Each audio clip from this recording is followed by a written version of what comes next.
गर्मियों का मौसम है और केरियां भी बाजार में आ गई हैं, तो चलें एक चटपटी सी कच्चे आम की चटनी बनाते हैं। मेरे पास 2 छोटे साइज़ की केरियां हैं, 2 मीडियम साइज़ के लाल टमाटर और 7-8 लहसुन के जवे। और यहाँ वो बात जो कच्चे आम की चटनी का पूरा जायका और टेक्सचर डिसाइड करती है, केरी अंदर से सफ़ेद और सख्त होनी चाहिए। जो काटने पर पीली या नरम निकले वो पक रही है, इससे चटनी पानी वाली बनेगी और वो खटास भी नहीं आएगी। सख्त और सफ़ेद केरी जो अंदर से है आपने वो लेनी है। केरियों को धोकर खुश्क कर लें और चारों तरफ कट लगा लें। ये कट भूनने के दौरान अंदर तक पकने में मदद देते हैं। टमाटरों पर भी इसी तरह से कट लगा लें और लहसुन के छिलके नहीं उतारने, लहसुन को छिलके समेत ही भूनेंगे। अब चूल्हे पर जाली रखें और केरी, टमाटर और लहसुन इकट्ठे भूनें।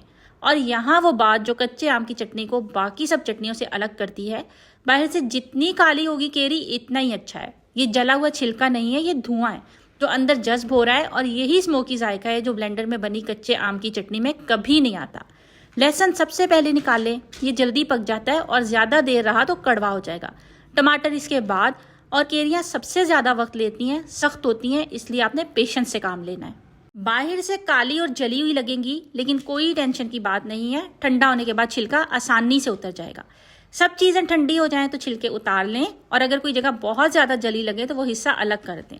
अब हवन दस्ते में आधा चाय का चम्मच नमक और 1/4 कप धनिया पुदीना डालें और मोटा मोटा पीस लें, पेस्ट नहीं बनानी। और यहाँ पर वो गलती जो कच्चे आम की चटनी का सारा टेक्सचर खराब कर देती है, टमाटर में बहुत ज़्यादा पानी का होना।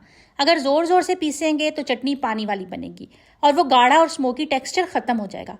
हल्के हाथ से दबा दबा कर पीसें। लहसुन और टमाटर शामिल करें, हल्के हाथ से मिक्स करें।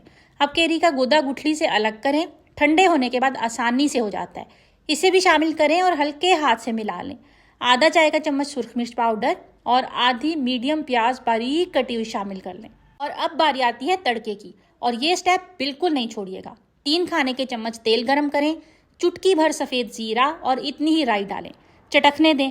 गरम तेल में ज़ीरा और राई का जायका फौरी तौर पर चटनी में उतर जाता है, ठंडे तेल में ये नहीं होता। यही वो तड़का है जो कच्चे आम की चटनी को 100 गुना बेहतर बना देता है। सरसों का तेल पसंद हो तो इससे तड़का लगाएं, जायका और भी ज़्यादा ज़बरदस्त आता है। केरी की चटनी तैयार है। खुश्क चम्मच से निकालें और खुश्क डब्बे में बंद करें। गीला चम्मच अंदर गया या गीले बर्तन में डाली तो जल्दी ख़राब हो जाएगी। ये वीडियो अभी किसी को भेजें जो मैंगो सीजन में कच्चे आम की चटनी बनाने वाला हो, और कमेंट में बताएं आप घर में केरी की चटनी कैसे बनाते हैं।